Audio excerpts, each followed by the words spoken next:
Welcome to Know Your Universe, the series right here at Comicstorian, where we take your favorite superhero and we break them down so that you understand them 10 times better than you did before watching this video.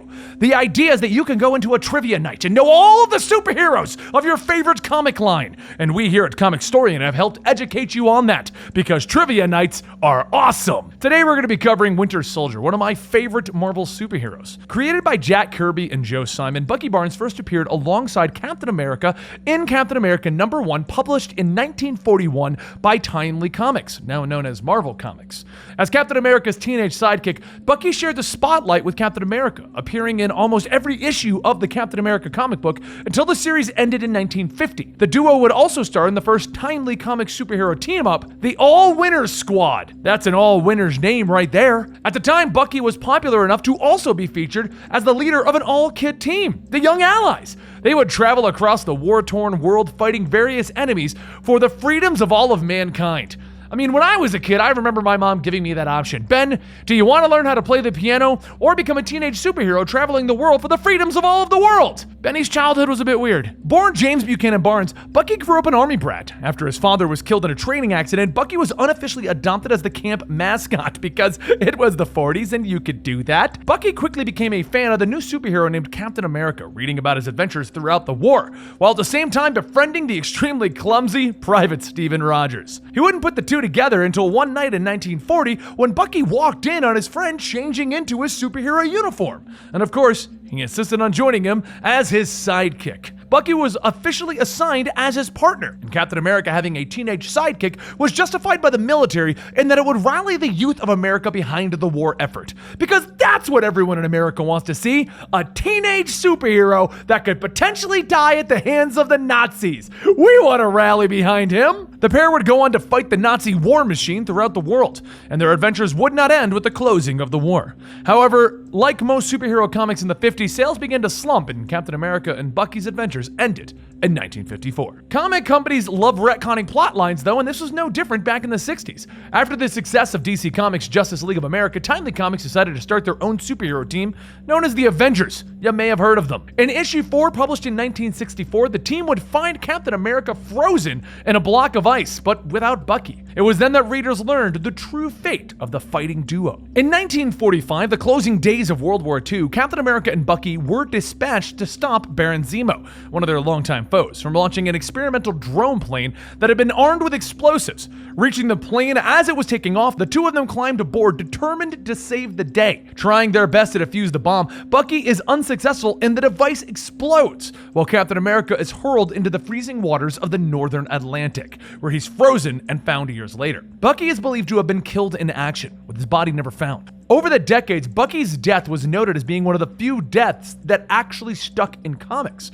For 40 years, that was one steadfast rule. No one stays dead except for Bucky, Jason Todd, and Uncle Ben. Of course, Jason Todd returned as Red Hood, another of my favorite superheroes, and I'm waiting for the twist that Uncle Ben has been alive for years and is secretly the criminal mastermind behind Norman Osborn and the Kingpin, but I'm getting off topic. The new Captain America series was launched in 2005, written by Ed Brubaker, who is known for his spy and crime comic books. In this series, the past is once again retconned and we learn that Bucky wasn't the squeaky clean sidekick that everyone thought he was. His official status as Captain America's sidekick was a cover-up. The special training that the 16-year-old had received had turned him into a covert operative, allowing him to do things that Captain America, the American symbol, couldn't be seen doing, mainly assassinating. We also learned that Bucky was not killed in action as everyone believed. After Bucky's preserved body was discovered by the Russian submarine, he was brought to Moscow and he was thawed out. Suffering from amnesia and missing an arm, he was given a biotic arm and reprogrammed as a Soviet assassin for Department X. Now working for the Soviet government, he was given the name Winter Soldier, which,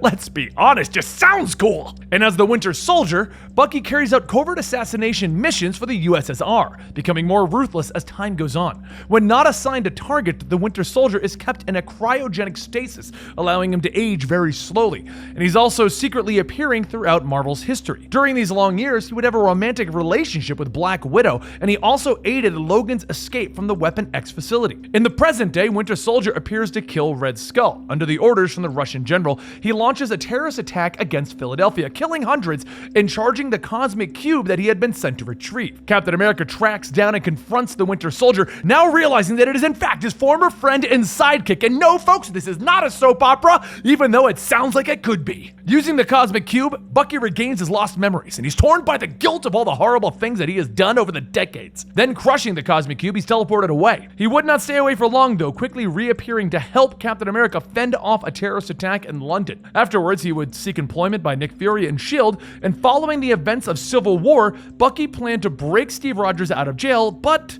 unfortunately, Steve Rogers was assassinated before he could be freed. Bucky blamed Tony Stark for backing the registration of the heroes, which led to Steve's murder. Bucky then quickly planned to take his revenge out on the billionaire. After he was captured by S.H.I.E.L.D., Tony Stark comes forward revealing that Steve Rogers had left him a letter to be opened in the event of his death, and in it, Steve asks Tony to take care of Bucky and protect the mantle of Captain America, suggesting that it continue on as a symbol of hope. To that end, Tony suggests that Bucky take up the mantle of his former mentor. Though he doubts his own abilities, Bucky accepts and dons the adamantium lace suit, arming himself with a gun, combat knife, and Captain America's iconic shield. As Captain America, Bucky would go on to defeat the Red Skull and save the presidential nominees, gaining the trust of the people of America. He would also fight alongside the Earth's mightiest heroes during the secret invasion of the Skrulls. Working alongside his many friends, he would also save the really not dead, I know, big shock, Steve Rogers. And upon his return, Steve would once again take up the role of Captain America after Bucky's apparent death. Wait for it! With the world believing that he's dead, told ya,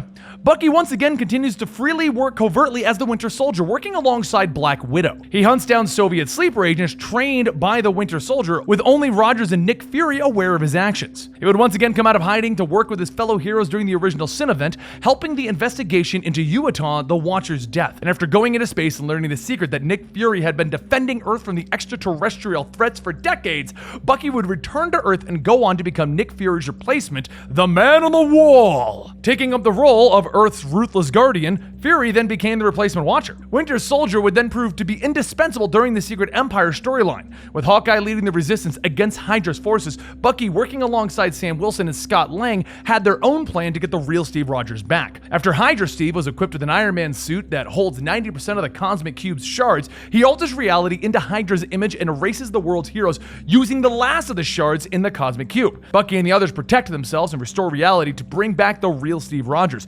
Clad in his suit and with his powers fully restored, Bucky wishes to help his friend defeat the evil Hydra imposter, but was convinced by Sam Wilson to stand down and allow the world to see the true Captain America defeat his evil doppelganger. After the world returned to some form of normalcy, Bucky would then mourn the deaths of his friends during the Secret Empire storyline, and then return to his life of covert operations. Of course, this is comics, and no one is ever as dead as they seem. Hope you guys enjoyed this Know Your Universe. We're going to be covering the Winter Soldier storyline very soon. It's actually going to start up right after his whole situation of becoming Captain America and stuff like that. We mentioned it briefly in here. It's when he goes to fight the Soviet agents that he trained. So let me know in the comments down below if you want us to start covering some Winter Soldier storylines, and also give this video a like, smash that button, smash it as hard as you can, but not so hard that you break your phone or your TV. I don't want you to do that. Just kind of lightly hit it. I would really appreciate that. And don't forget to subscribe to the channel. We really do appreciate everything you do for us here. And I'll see you guys next time right here.